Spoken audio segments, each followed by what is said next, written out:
¿Quién es Enrique Solano? Soy astrofísico, trabajo en la Agencia Espacial Europea, en particular yo pertenezco al Centro de Astrobiología. ¿Cómo es posible, ¿no?, que un científico sea cristiano y tenga fe en Dios? ¿No son antitéticas la idea de la ciencia y la idea de la fe de Dios? Lo del conflicto entre ciencia y fe es algo, a nivel académico se encuentra muy superado. Tú no encontrarás ninguna universidad, ningún centro de investigación que investigue sobre el conflicto entre ciencia y fe católica, porque eso está superado. Otra cosa es a nivel de calle. La sociedad, el público en general, ha comprado una serie de tópicos que no son ciertos. Esta idea de que un científico en pleno siglo XXI necesariamente tenga que ser ateo, bueno, pues es una de esas ideas que la gente piensa que es así cuando la realidad es todo lo contrario. Pero cuando uno realmente investiga, se da cuenta sobre todo de que hay un orden, de que hay unas leyes muy complejas que son las que rigen todo, y esas leyes no pueden haber surgido por el mero azar, sino que tiene que haber alguien, en este caso para los católicos Dios, que es el que ha creado esas leyes por las cuales se rige el mundo natural. Entonces, a medida que vas profundizando en la ciencia es un camino más de conocimiento. Teoría que el mejor modelo que la ciencia propone para la explicación de la creación, del origen y evolución del universo, es el modelo de un Big Bang, donde parece ser que todo surge de una singularidad, y eso apunta claramente a la existencia de un creador.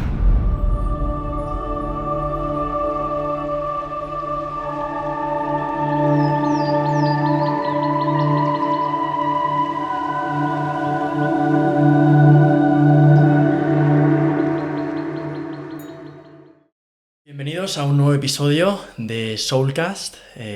Yo soy Daniel Huerta y en esta ocasión tenemos un invitado muy especial, un invitado que es científico, es astrofísico, que nos ha ayudado, ha colaborado en el evento de Grupo de Conocimiento impulsado desde mi familia, y la verdad que es un honor y un placer tenerte, Enrique. ¿Cómo estás? ¿Qué tal, Dani? ¿Cómo estás? Un placer estar aquí contigo hoy. Muy bien. Lo primero me gustaría que comentaras, porque yo ya lo sé, ¿quién es Enrique Solano? Bueno, como has dicho, yo soy astrofísico, trabajo pues cerquita de aquí, en la Agencia Espacial Europea, en el campus que la Agencia Espacial Europea tiene Villafranca del Castillo, cerca de Madrid. En particular yo pertenezco al Centro de Astrobiología y bueno, pues toda mi vida, desde que empecé mi tesis doctoral en el año 89-90, pues salvo estancias cortas, he estado trabajando allí y me dedico, bueno, pues al estudio, a astrofísica en particular, estudio de estrellas de baja masa, más pequeñitas que el Sol, y sobre todo un proyecto que se llama Observatorio Virtual, que es pues aplicar básicamente técnicas de inteligencia artificial al campo de la astronomía. Qué bueno, qué interesante. Y yo quiero también preguntarte, porque tú eres científico, eres astrofísico, pero también eres cristiano. De hecho, me acabas de decir que vienes de misa. Yo quiero saber, porque hay mucha gente al otro lado de la cámara que piensa que cómo es posible, ¿no?, que un científico y un astrofísico, en este caso, sea cristiano y tenga fe en Dios. No son antitéticas la idea de la ciencia y la idea de la fe de Dios. En absoluto, uno puede ser perfectamente católico y científico y no por ello le va a explotar la cabeza. De hecho, ha habido muchísimos antes que yo y muchísimos más brillantes. Ahora mismo hay muchos más que yo y muchos más brillantes, y los habrá en el futuro, con lo cual no es un espécimen raro el ser científico y ser católico, sino que es algo que se puede vivir de manera muy natural. Lo del conflicto entre ciencia y fe es algo que se encuentra, a nivel académico se encuentra muy superado. Tú no encontrarás ninguna universidad, ningún centro de investigación que investigue sobre el conflicto entre ciencia y fe católica, porque eso está superado. Otra cosa es a nivel de calle, pero sí que es verdad que a nivel de calle, bueno, pues por diferentes influencias, por diferentes causas, la sociedad, el público en general, ha comprado una serie de tópicos que no son ciertos, que por mucho repetirlo no son más verdaderos, son falsos, pero bueno, que la gente así los cree, y esta idea de que un científico en pleno siglo XXI necesariamente tenga que ser ateo, bueno, pues es una de esas ideas que la gente piensa que es así cuando la realidad es todo lo contrario. Es uno de estos mitos. De hecho, creo que coincidirás con lo que dijo Louis Pasteur, que decía que un sorbo de un vaso de ciencia te aleja de Dios, pero el fondo del vaso, cuando terminas ese vaso, te devuelve a Dios, ¿no? Es así. Cuando uno no sabe de algo, pues normalmente se cree o lo que le dicen. y eso es lo que pasa muchas veces con la ciencia a nivel de calle. Pero cuando uno realmente investiga, cuando uno intenta conocer más el mundo natural, se da cuenta sobre todo de que hay un orden, de que hay unas leyes muy complejas que son las que rigen todo, y esas leyes no pueden haber surgido por el mero azar, sino que tiene que haber alguien, en este caso para los católicos Dios, que es el que ha creado esas leyes por las cuales se rige el mundo natural. Entonces, poco a poco, conforme vas conociendo mejor el mundo natural, conforme vas avanzando en el conocimiento científico, te das cuenta que tiene que haber algo más. Como tú dices, a medida que vas profundizando en la ciencia es un camino más de conocimiento de Dios. Qué bueno. Y yo aquí me gustaría saber un poco, porque estamos hablando de ese orden, ¿no?, que hay en todo, que te lleva a la idea de pensar que un creador es una idea muy plausible. Yo quiero saber, para Enrique Solano, astrofísico, científico, cuáles son esos argumentos de peso científicos, esas evidencias que a ti te dicen, no, es que esto es imposible, tiene que haber un creador, tiene que haber un iniciador, ¿no?, un diseñador. Sí, aquí, sobre todo el orden. A veces se habla también de la complejidad. Con la complejidad hay que tener cuidado porque se puede caer en el tópico del Dios tapagujeros. En el sentido de que si yo veo algo en la naturaleza que es muy complejo y no lo entiendo, a veces uno puede estar tentado a pensar, bueno, pues esto ha sido obra directa de Dios.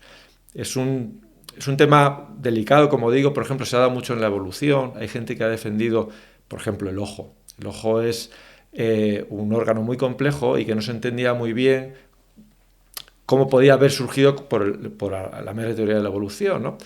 Y entonces uno puede pensar, bueno, pues eso ahí directamente ha habido una intervención divina, y eso es caer en esta idea del Dios tapa agujeros. Es decir, algo que no entiendo, pues ahí entra Dios y tapa el agujero y ya está. Y eso es peligroso porque al final pues el conocimiento científico avanza, y en este caso particular de cómo se ha llegado, la evolución ha sido capaz de producir un organismo tan complejo, un órgano tan complejo como el ojo, pues al final lo puedes explicar, y al final Dios queda muy mal, ¿no? Decir, oye, tu Dios servía para esto, pues ni siquiera sirve para eso, ¿no? Eso es poner a la ciencia y a la religión como si fueran dos trenes que van por la misma vía pero en sentidos contrarios, con un mismo objetivo, que es explicar el mundo natural. No, Dios no está para explicar el mundo natural.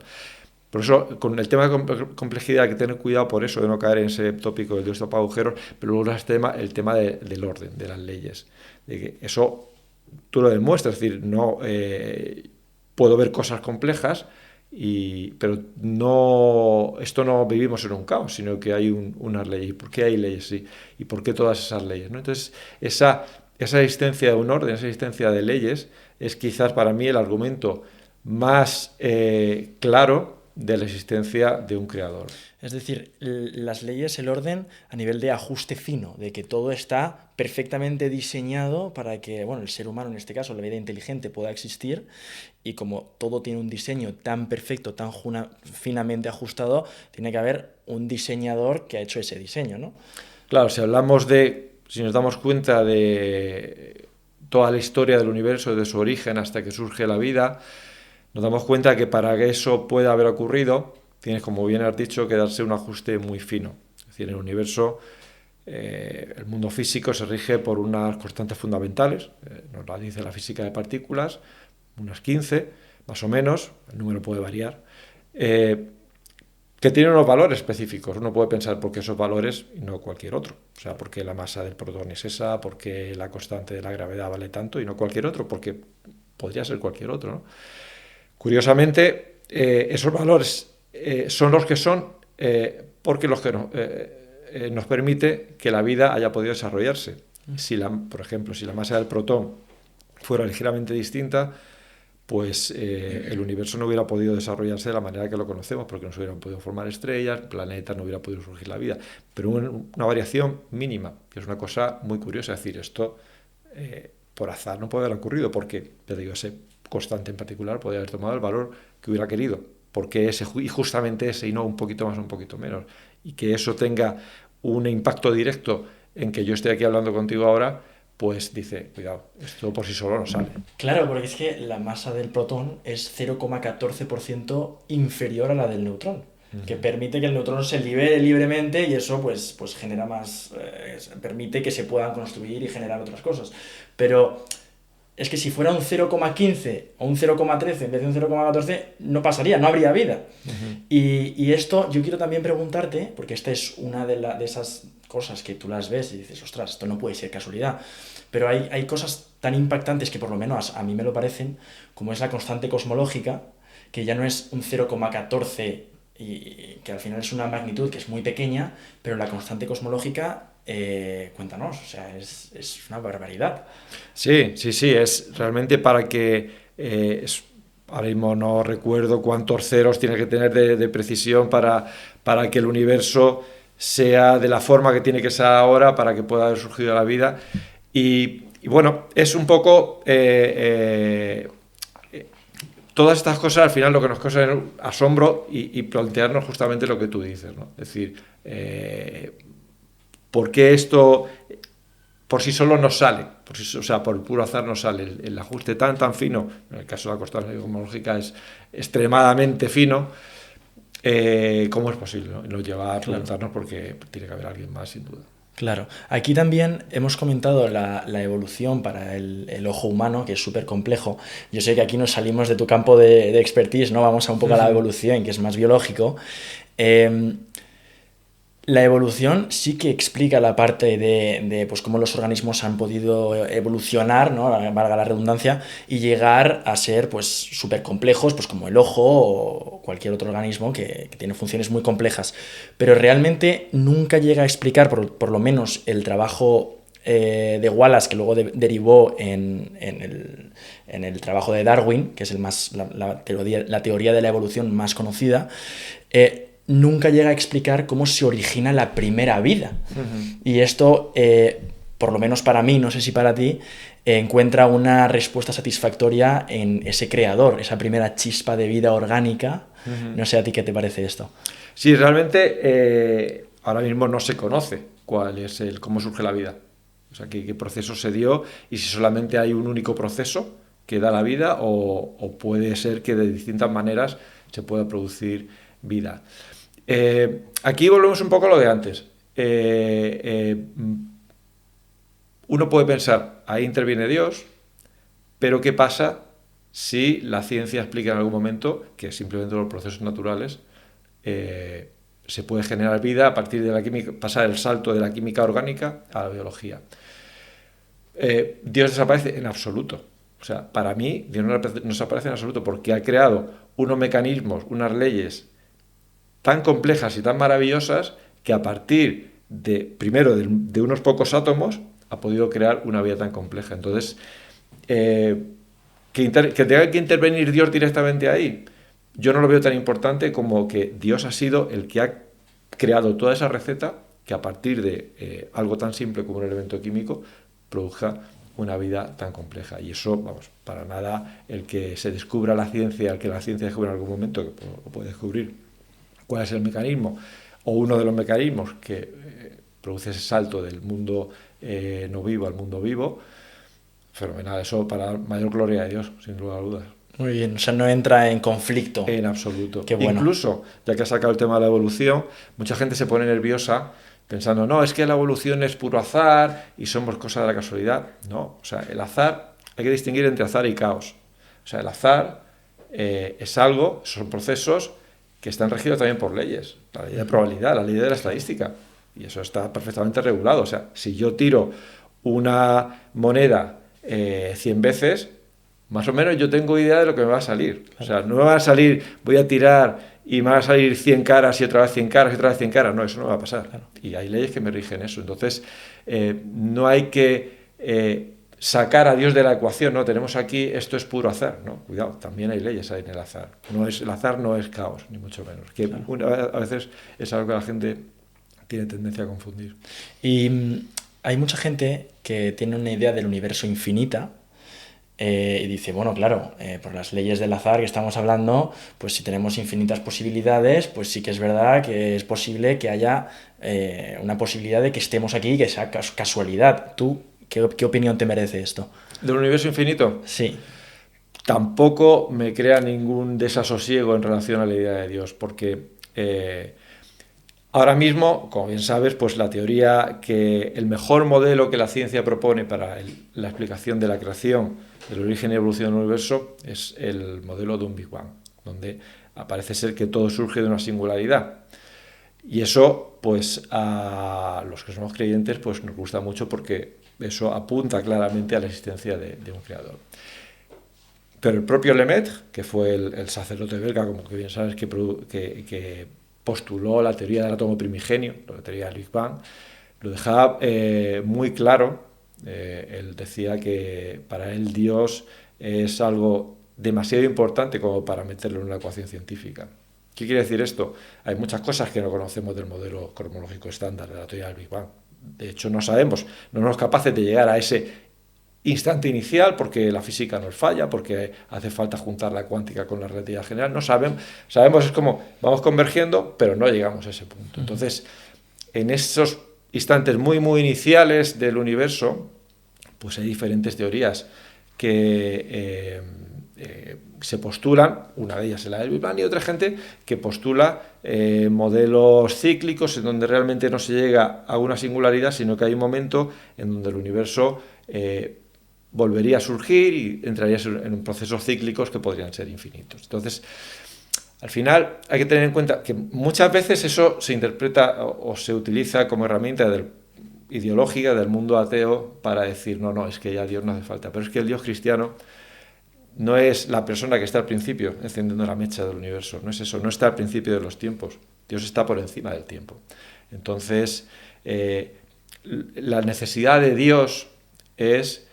Dios, ontológicamente, es ser. Él existe.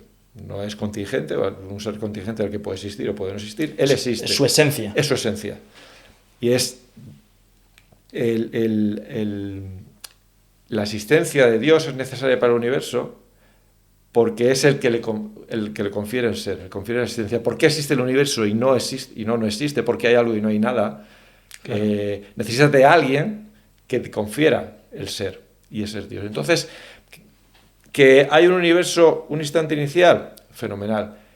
Que el universo, al final, dentro de una década, se demuestra que es cíclico, que estamos solamente en uno de esos cíclicos, en uno de esos ciclos, no pasa nada, porque es como si yo te dijera, por ejemplo, tienes una sinfonía. Uh-huh. Perfecto, pues para una sinfonía pues necesita un compositor. Y yo te digo, si la sinfonía fuera infinita, pues la canción esa de un elefante se balanceaba, y puede llegar hasta infinitos elefantes. Si fuera infinita, ¿qué pasa? También necesita un compositor. Claro. No cambia nada. Claro. Entonces es un poco la idea. ¿Nos gusta la idea del Big Bang como instante inicial? Claro que nos gusta, pero si no pasa nada. Es como la teoría de los multiversos, que es lo que un poco desde el mundo ateo se intenta argumentar en contra del ajuste fino. Es decir, si realmente, que es algo que la ciencia no va a poder demostrar, que es solamente una idea, pero si fuera cierta esa idea de que hay infinitos universos y que nosotros somos el bueno, o sea, que hay infinitas combinaciones de esas constantes que hablábamos antes, y el universo nuestro es el bueno, ¿qué pasa? Pues un Dios más guay todavía. Claro. En vez de crear un universo, es capaz de crear infinitos universos. No hay ningún tipo de contradicción. Entonces son cosas que al creyente no le tiene que poner nervioso, porque muchas veces del mundo creyente también se ve la ciencia con cierta animadversión, decir, de la ciencia no puede venir nada bueno, y tampoco es eso. Totalmente. De hecho, esto que comentabas es la teoría de la causalidad, ¿no? Uh-huh. O sea, que al final todo tiene que tener una causa, uh-huh, pero los cristianos, los creyentes, creemos que Dios es incausado. O sea, existe desde siempre. Lo que pasa es que el lenguaje nos falla porque estamos viviendo dentro del tiempo, claro, y como que Dios se abstrae del tiempo, se abstrae de ese sistema cerrado que sería el universo, uh-huh, y no le afecta lo que está dentro de ese sistema. No le afecta el tiempo, no le afecta el espacio, no le afecta la materia. Entonces me gusta mucho esa teoría, la verdad. Sí, a veces es complicado porque muchas veces, claro, es que, o sea, Dios es tan grande que intentar representarlo, y las representaciones a veces fallan, ¿no? Porque a veces eso de representar a Dios como un señor gordo, barbudo, que está encima de una nube en un sitio, o sea, que está en un sitio y que está en un lugar, que es la imagen que todos tenemos, pero que tenemos que intentar dar el salto de que, no, es que es mucho más que eso. Claro. Hay mucha gente que se siente incómoda con la palabra de Dios, de hecho prefieren llamarle una energía o decir el universo, pero al final pues todos sabemos en nuestro interior o estamos con esa atracción de sentir que hay algo más. En tu caso personal, ¿tú sí que crees que somos seres formados por un cuerpo físico y un alma? Claro, sí, sí. Sí, sí. De hecho, yo creo que al final mucha gente, por su experiencia personal, por lo que le dice la ciencia y tal, sí que hay mucha gente que piensa en un cierto nivel de trascendencia, que debe haber algo más, que mucha gente lo lleva por el mundo de las energías y tal. Lo que yo digo siempre es que la suerte que hemos tenido los cristianos es que como es algo tan complejo que nunca íbamos a ser capaz de comprenderlo, pues Dios se ha apiadado de nosotros y dice, bueno, se lo voy a contar yo. Y esa es la historia de la revelación, que los 33 libros de la Biblia lo que nos cuenta básicamente es cómo Dios se revela al ser humano y le dice cómo es y le marca un poco la guía, le da el libro de instrucciones de cómo ser feliz en la tierra y cómo llegar al cielo. Y decir, mira, es un Dios personal y te dice, mira, que no es que le importes, no es que te haya creado y ya está, sino que le importas infinito. O sea, que murió por ti. O sea, realmente te cuento una serie de cosas que no hay ninguna otra vía de conocimiento humana por la cual tú podrías llegar a ese conocimiento. Claro. Entonces, es el conocimiento el bueno, ¿no? Ese que nos cuenta el propio Dios de cómo es Él y cómo son las cosas. Y bueno, que gracias a eso podemos conocer cosas que de otra manera, por cualquier otro camino humano, seríamos imposibles de conocer. Totalmente. Y ya que hemos saltado a esa parte de cristianismo, de Dios revelado y demás, yo quiero saber cómo Enrique, como tú, vives esa fe, porque siendo científico, me gustaría que nos contaras si en alguna ocasión tú te has sentido discriminado en el mundo en el que trabajas por ser creyente, por ser católico y por creer en la figura de Jesucristo, que es Dios y demás. No, yo creo que, yo personalmente no me he sentido discriminado, ni me he sentido atacado, ni me he sentido insultado en ningún momento, ¿no? Realmente, aquí se juntan dos cosas. Por un lado, el católico en el siglo XXI tiene que dar testimonio. Quizás ahora es más necesario que hace unas décadas, ¿no? Donde había un catolicismo oficial, por así decirlo, y todo era católico y, bueno, vivíamos en un ambiente como más cómodo en ese sentido. Ahora no, sabemos que no es así. Y tenemos que dar testimonio. Es una obligación del cristiano, pero no por decir, bueno, uno más que he añadido al club de los católicos, porque así me va a contar puntos en el cielo, no, sino porque cuando te pasa una cosa buena, tú la quieres contar. O sea, cuando apruebas el último examen de la facultad, se lo has contado a todo el mundo. Cuando te echas novia, cuando te pasa, no sé, cuando tu equipo asciende, cuando cosas así, no te lo callas, se lo cuentas a todo el mundo y se te nota. Y entonces, eso que tú vives, esa alegría que Dios te ha permitido gozar, pues te lo quieres compartir con los demás. Entonces el católico tiene que dar testimonio en su día a día y ahí entra su centro de trabajo y la gente con la que se relaciona día a día. La forma de testimonio, bueno, pues no es avasallar, al final es proponer, decir, mira, quizás muchas veces con el ejemplo, ¿no? Muchas veces la gente se acerca a ti, oye, tú, pero si a ti te pasan cosas malas, incluso cosas mucho peores que a mí, ¿por qué llevas esa cara y no llevas una cara de decir quiero morirme, ¿no? Este tipo de cosas es la forma del testimonio. Y en particular en el ámbito científico, sí que es verdad, bueno, hubo un movimiento a principios del siglo XXI, la corriente esta de nuevo ateísmo, sobre todo en el mundo anglosajón, en Estados Unidos, con Richard Dawkins, Christopher Hitchens, Daniel Dennett, este tipo de gente, pero era que era claramente anticristiano, pero se movía mucho a nivel de calle, a nivel de bestseller, no a nivel de publicación científica. Y ese movimiento ha ido tan lejos que incluso al final ha creado un efecto rebote y ya como que está en plena recesión porque incluso utilizaba mucho la ciencia como herramienta en contra del cristianismo. Incluso los propios científicos no tienen por qué ser creyentes, han visto esto es que realmente no hace ningún bien a la ciencia, ¿no? Por sí. Entonces, yo creo que en el mundo científico en general, en donde el porcentaje de no creyentes es mayor, como en cualquier otro gremio, prácticamente ahora, no hay tanto animadversión como, por supuesto, desconocimiento, es decir, cómo puede ser científico y católico, y pensar, bueno, como decir, como es algo, bueno, pues como una manía, como una superstición, es decir, pues cada uno tenemos nuestras cosas, pues este tiene la cosa de ser católico, ¿no? Entonces, yo creo que es, y sobre todo, pues eso, más desconocimiento, por decir, bueno, pues será como una especie de superstición, si le hacer sus cositas de rezar o ir a misa y estas cosas le sirve para ser más feliz, bueno, pero yo no lo entiendo. O sea, hay mucha incomprensión porque la fe es fe, no es superstición, que eso sería otro tema, ¿no? Entonces, bueno, yo creo que en ese sentido lo que hay que hacer es intentar hacer apostolado, intentar dialogar, intentar dar testimonio, pues desde ese punto como científico y contar, decir, mira, que puede ser perfectamente compatible. Ahora aprovecho y abro paréntesis y hablo de mi libro. Como bien sabes, hay una sociedad de científicos católicos a nivel internacional, y España participa de ella, que justamente se dedica a esto, que es a dar testimonio, a testimoniar la armonía que existe entre la vocación de científico y la idea de fe, que no pasa absolutamente nada. Muy bien. Y yo quiero saber también que nos cuentes un poco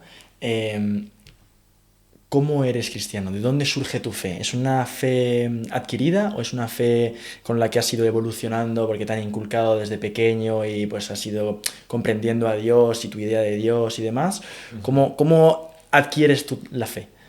Está bien que me hagas esta pregunta hoy, que 25 de enero, que es el día de la conversión de San Pablo, porque para nada fue un evento como San Pablo decir, ¡fas! Te quedas del caballo, te quedas ciego y ¡fas! Pasas de ser del negro al blanco, ¿no?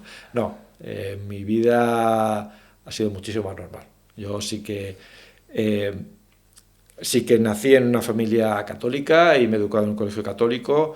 En su momento fui bautizado, hice la primera comunión, hice la confirmación, todo esto.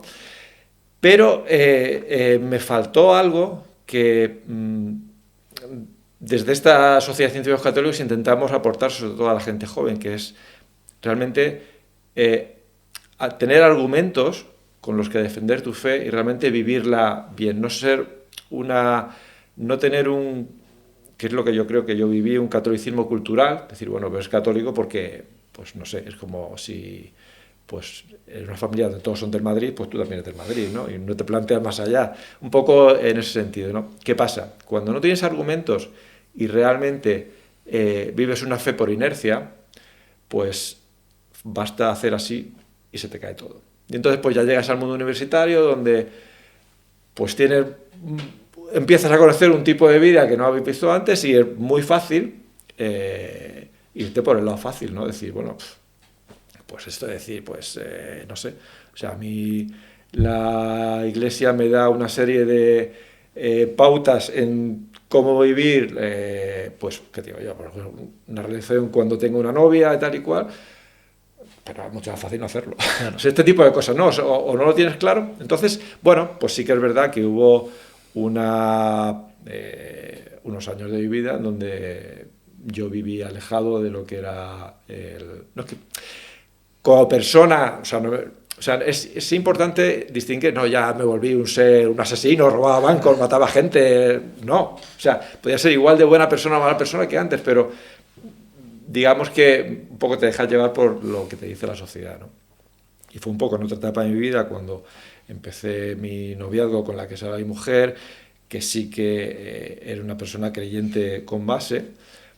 Y ahí, sin ningún tipo de imposición, sino simplemente, pues poco a poco me fui acercando a la Iglesia otra vez, un poco con la idea de al principio decir, aburrimiento, esta gente con lo rara que son. Yo siempre digo que la primera palabra que me llegó el primer día, y eso que yo ya había ido muchas veces a misa, ¿no? Pero de esto que como dices, vaya pereza. Pues la primera palabra que me llegó fue alegría. Y yo veía a la gente alegre y decía, oye, esto es verdad. O sea, esto se me había olvidado y es curioso que esta gente es así, ¿no? Entonces, poco a poco te vas metiendo y ese camino de ir metiéndote y de ir viendo que realmente no pierdes nada, sino que ganas mucho más, aunque en ocasiones tengas que elegir, pero es que lo que te ofrece la fe vale mucho más de lo que te ofrece el mundo. A veces no tienes que elegir, si tienes que elegir lo que te ofrece la fe es mucho mejor. Ese camino y bueno, pues intentar conocer más lo que es la Iglesia y por qué la Iglesia dice estas cosas. unido al camino en paralelo de la ciencia, de que realmente, porque yo también era de los que pensaba en algún momento, no, pues esto no puede ser las dos cosas, pero te das cuenta que no hay ningún conflicto, sino todo lo contrario, que las dos vías de conocimiento te permiten un conocimiento mayor y mejor de la realidad, pues así es como poco a poco. O sea, ha sido un camino muy continuado, pero muy natural. Muy natural, ¿no? Sí, sí, sí. Y ahí estamos, ¿eh? O sea, todavía queda mucho por seguir. Muy bien, muy bien. A mí me gustaría saber, tú siendo científico y creyente, ¿qué porcentaje de tu fe ha venido? Bueno, ya me has comentado que tu mujer pues como que te fue introduciendo o reintroduciendo más bien en el mundo de la fe cristiana, pero ¿qué porcentaje de tu fe hoy en día dices, a ver, viene de la ciencia, de argumentos científicos, y qué porcentaje es ese salto de fe, de soy creyente, Bueno, el propio Lemaitre decía que lo que es la ciencia, al final, un científico creyente trabaja en el día a día como cualquier otro científico no creyente. Es como decía, pues el que va a una piscina a nadar, nada y con el mismo estilo, sea creyente o sea no creyente. Entonces, en ese sentido, la fe podría decir que no aporta, pero ¿qué es realmente lo que aporta la fe, ¿no? Pues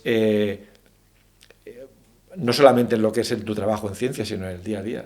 O sea, el pensar una visión materialista de que tú eres simplemente fruto de un azar ciego donde estás aquí en un mundo que está gobernado en principio por el mal y luego sometido a fuerzas que te superan y que tú estás aquí un poquito de tiempo y que luego desapareces otra vez.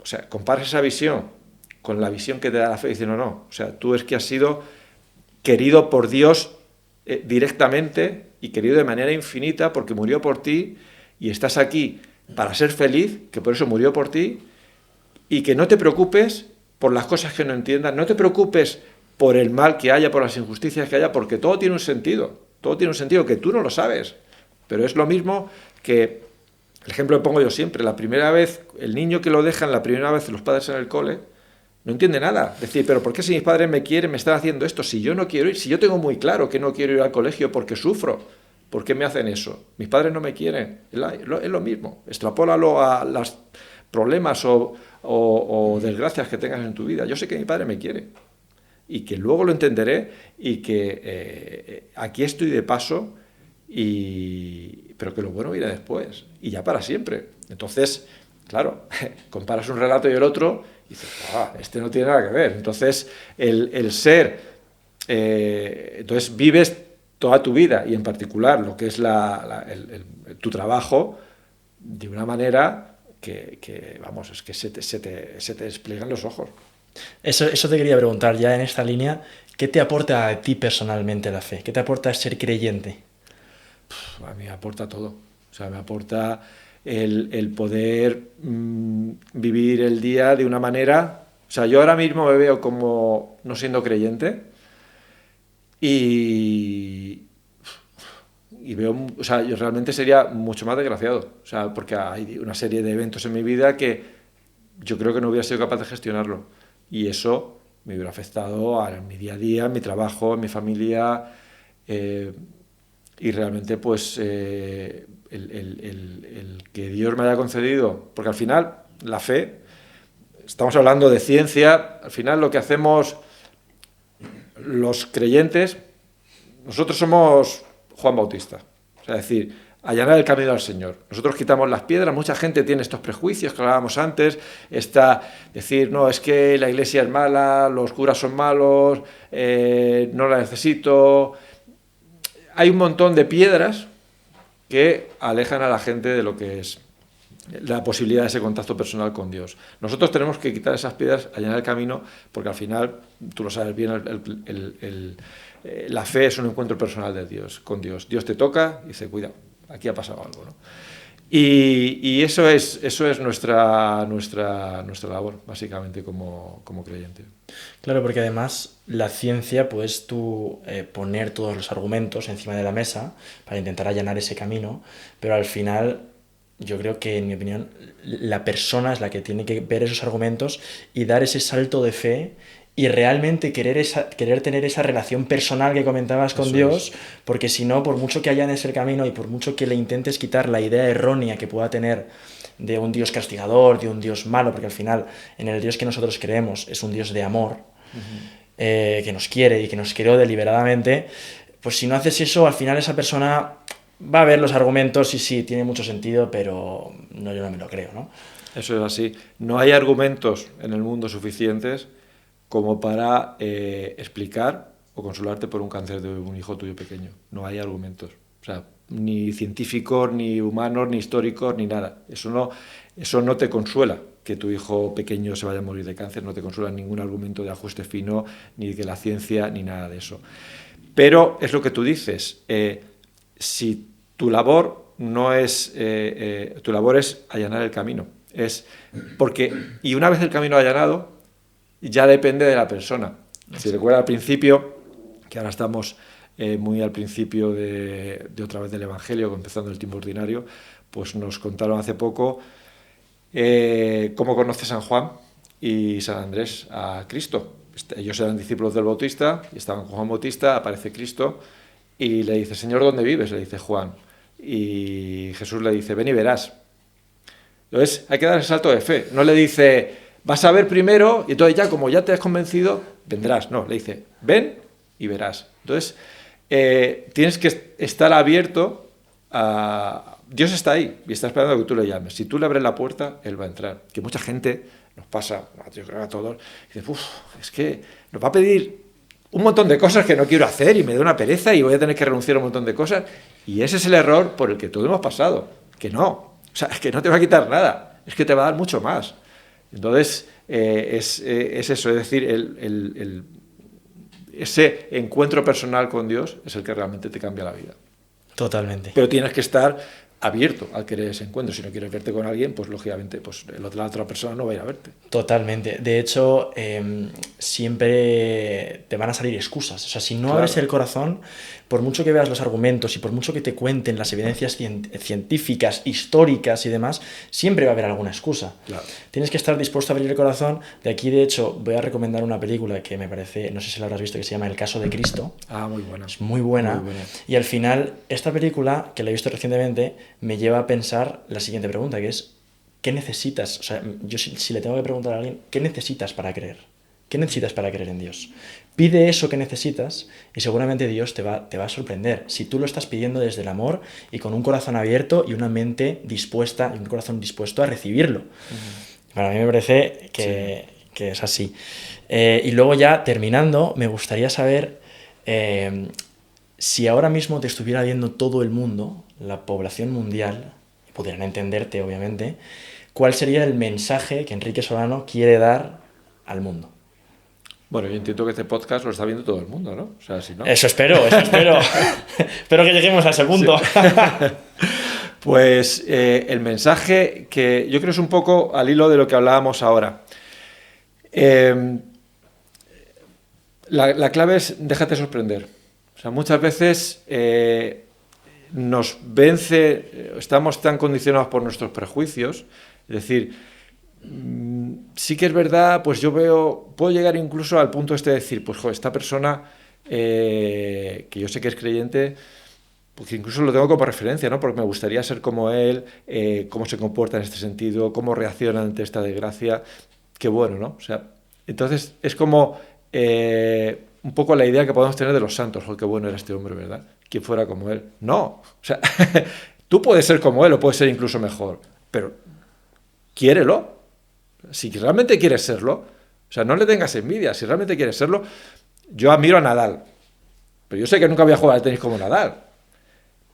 Yo admiro a San José, que es mi santo por excelencia. Pues yo puedo llegar, no a ser como San José, pero a estar en el cielo. Lo puedo hacer. Lo único es, la pregunta es, ¿quieres hacerlo? Pues si quieres hacerlo, ábrete con confianza, porque es lo que veíamos antes. Es que Dios no te va a quitar nada, que es un poco lo que dices, es que ahora voy a tener que perder un montón de cosas, que no pierdes nada. Es querer y darte cuenta que vas a ganar mucho más. De hecho, la juventud de hoy en día, y a mí lo que me pasaba, porque antes de mi conversión yo es lo que pensaba, yo veía a la gente ir a misa y digo, qué rollo, yo aquí Claro, no voy a ir, claro. no puedo tener relaciones con mi pareja, no puedo beber alcohol y ponerme tal, salir de Claro. fiesta tal, es como que te rompe un poco todo lo que tú consideras que te hace feliz en el Claro. mundo materialista en el que vivimos. Pero estás de acuerdo conmigo que al final el ser creyente o sea, a mí voluntariamente yo ya no quiero salir de fiesta. Yo ahora mismo Claro. quiero ir a misa, me lo paso bien yendo a misa, yendo a ver a mi padre, que es Dios, que es Jesús. Entonces es como que te quita todo eso y te dice, oye, que aquí no vas a encontrar esa felicidad. O sea, que es que esa felicidad que tú crees que te está dando todo esto, el mundo, realmente es muy pasajera, es la felicidad que yo te quiero dar es una felicidad y un amor mucho más grande, es un amor infinito. Y me parece que ese mensaje que estás dando es muy importante porque la gente tiene un miedo Sí. a acercarse a eso porque, ay, no vaya a ser que me toque la varita mágica y cambie y de repente sea yo aquí el raro, ¿no? Pues yo creo que la frase clave, por resumir todo, es eso: ven y verás. Es que no te ni te imaginas lo que vas a ver.